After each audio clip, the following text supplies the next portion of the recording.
Country mail में आपका स्वागत है और मैं हूं उदित राजपूत। आज वर्ल्ड पोल्यूशन प्रिवेंशन डे है जो कि आज 2 दिसंबर है और ये पूरे वर्ल्ड में जो है वो मनाया जा रहा है। और यहाँ पर कई ऐसे प्रोजेक्ट्स लगाए गए हैं जिसमें आप ये जानेंगे कि किस तरीके से पोल्यूशन से जो है बचा जा सके और किस तरीके से जो हमारे घर की गार्बेज होती है या फिर वेस्ट वाटर होता है उसे दोबारा रिसाइकिल किस तरीके से किया जाता है। हमारे साथ नीतीश जी हैं, इनसे हम बात करेंगे। सर, क्या कहना चाहेंगे अपने प्रोजेक्ट्स के बारे में? सर, हम 35 ईयर्स ओल्ड कंपनी है सीमा, जो कि water and waste water treatment plant में काम करते हैं।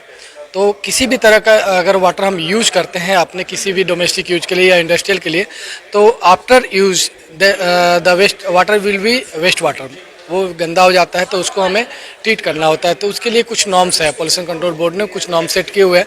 सीवेज के लिए अलग है और इफ्लुएंट के लिए अलग है, और उस नॉर्म्स को पूरा करने के बाद हम उसको डिस्पोज ऑफ करते थे आइदर इन लैंड इरिगेशन के लिए या फिर as per norms to the drain, जो कि ड्रेन हमारी नदियों में जाती है। लेकिन हमारी सोशल रिस्पॉन्सिबिलिटी भी एक है कि हम उस वाटर को अगर आज एक सर्टन लेवल तक ड्रेन भी कर रहे हैं तो भी हमारा कंटेमिनेशन कर ही रहा है, तो उसे हम ट्रीट करके रिसाइकल बैक करें। तो हमारा पर्पस जो है वो not only for the treatment, it is related to the treatment and recycle reuse purpose. So we are working on the Narendra Modi 3R, recycle, reuse and reback to the system. So we have installed number of plants in this whole of India. One of our plant is installed in the Dabar, Jammu. So this is effluent treatment plant, industrial effluent coming to this plant and treated at the various stages and recycle back to the reuse, or some water will be drained to the drain to the CTP as per the norms. So for recycling purpose, we have several plants. We have already installed for the Hero Motocorp and Jaguar, and then for JPS हमने hero MotoCorp Dharuhera के लिए recycling plant, और हमने कई सारे 15 से 20 recycling plant and then उसका जेडलडी system भी लगाया हुआ है, जो जेडलडी सिस्टम में जिसमें हम इवापोरेट करते हैं और उसमें से वाटर को कंडेंसेट करके ले लेते हैं। जो रेस्ट होता है वो सॉल्ट होता है, सॉल्ट ओनली फॉर डिपोजिशन के लिए जाता है, और जो वाटर भी होता है वो 100% वाटर हम रिसाइकल बैक करते हैं। नो लिक्विड कुछ भी हमें डिस्चार्ज नहीं करते हैं। किस तरह से रिसाइकिल करते हैं? पानी के लिए ट्रीटमेंट के लिए हमारे पास में कई सारे स्टेज होते हैं। जैसे हमारे घरों में होता है तो घरों में हम नॉर्मल एक फिल्टर लगाते हैं, एक RO लगाते हैं। तो ये सेम प्रोसेस यहाँ पे भी होता है इंडस्ट्रीज में। वो स्मॉल स्केल पे होता है, ये हमारे पास में बड़े लेवल पे होता है। इंडस्ट्रियल एरिया का RO आ गया किस्म जी का? बिल्कुल, ये बड़े लेवल पे होता है। इसमें हम क्या करते हैं, जैसे अल्ट्रा फिल्ट्रेशन हम लगाते हैं। अल्ट्रा फिल्ट्रेशन से हमने जितने भी सस्पेंडेड पार्ट्स हैं, जो बड़े बड़े फिल्टर सैंड्स वगैरह होते हैं, वो उसको निकाल लेते हैं। देन हम उसमें जो डिजॉल्व साल्ट्स होते हैं, जैसे नमक हो गया, शुगर हो गया, जिसको हम नहीं निकाल सकते, तो उसको हम RO से पास करते हैं। तो जैसे आप इंडस्ट्रियल एरिया में ये RO इंस्टॉल करते हैं तो क्या पहले उसका TDS चेक करते हैं आप? Total dissolve salt in water क्या है, क्या रेशियो आ रही है उसकी? बिल्कुल बिल्कुल, हम पहले चेक करते हैं।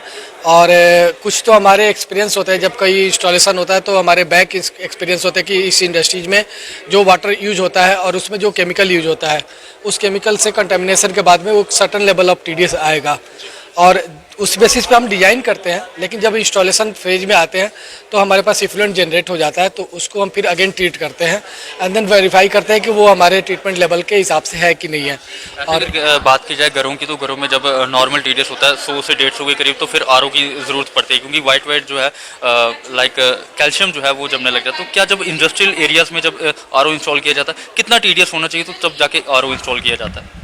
इसका कोई लेवल नहीं होता है। एक्चुअली क्या होता है कि इसमें जैसे किसी हर इंडस्ट्री की अपनी वाटर रिक्वायरमेंट होती है। हमारे लिए एक ड्रिंकिंग का रिक्वायरमेंट है कि लेस देन 200 TDS हम नॉर्मली यूज करते हैं। वैसे एज पर नॉर्म्स 500 तक हम आराम से पी सकते हैं, लेकिन 200 का हम करके और RO लगाते हैं। तो इंडस्ट्री टू इंडस्ट्री उनकी रिक्वायरमेंट जो भी होती है उसके हिसाब से हमें ट्रीटमेंट देना होता है। किसी की रिक्वायरमेंट लेस देन 10 की होती है, किसी की 100 की होती है और किसी की 1000 की भी होती है। तो अगर 1000 की रिक्वायरमेंट है और उनके पास में 1000 से नीचे आ रहा है तो ओनली फिल्ट्रेशन के बाद में वो रीयूज कर सकते हैं।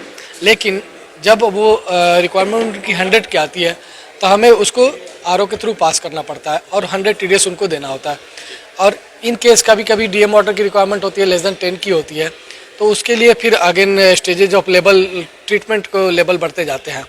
और जब हम ट्रीट करते हैं तो RO में आपने भी देखा होगा कि एक तो हमारा पास प्रोडक्ट वाटर मिलता है जो हमारे उस सिंक में टैंक में आ जाता है, और दूसरा एक पाइप लगा होता है जो कि सिंक में जाता है वेस्टेज का। तो वो नॉर्मल प्रोसेस होता है, वारों का सेट प्रोसेस है, तो उसमें वेस्ट होता है। तो हमने प्रोडक्ट तो ले लिया, पर वेस्ट का क्या करेंगे, क्योंकि वेस्ट ही मेरा ये सवाल था कि जो वेस्टेज होगी उसका क्या करेंगे, वेस्ट क्योंकि होता है तो वो और कंटामिनेटेड होता है, क्योंकि वो सारा रिजेक्ट है। उस रिजेक्ट को अब हम इवापोरेशन प्लांट पे ले जाते हैं। इसको हम बोलते हैं ME, multi effective evaporation plant.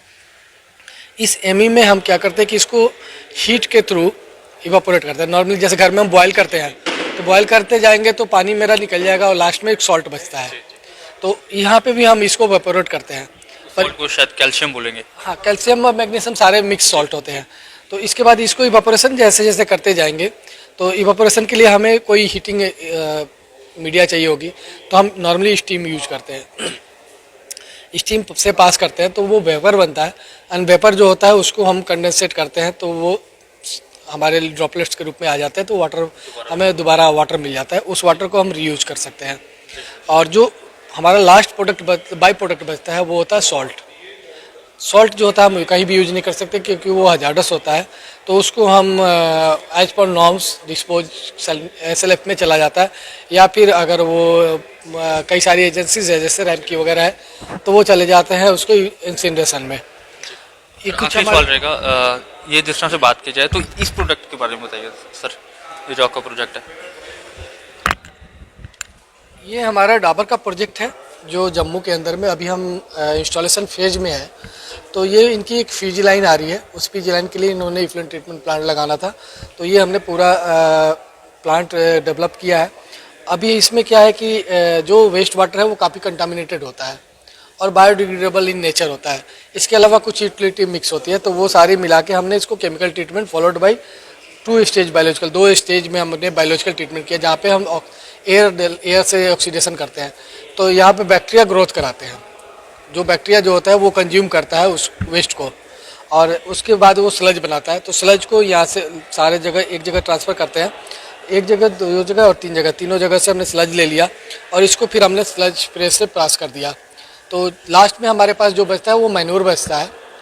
ठीक, और जो वाटर होता है उस वाटर को हम डिस्पोज ऑफ कर देते हैं to the drain as per norms हम मीट करने के बाद में ड्रेन में कर देते हैं, और रिसाइकल भी कर सकते हैं एज पर रिसाइकलिंग नॉर्म्स। जो हम अगर हमें रिसाइकल करना है तो पर फूड इंडस्ट्री जो होती है, फूड इंडस्ट्रीज के कुछ लिमिटेशंस होते हैं, क्योंकि वो 100% उसको वापस प्रोसेस में नहीं यूज कर सकते आफ्टर कंटामिनेशन लेवल। तो कहीं पे कूलिंग टावर, बॉयलर वगैरह में मैक्स पॉसिबल यूज करने के बाद रेस्ट वो डिस्पोज ऑफ कर देते हैं।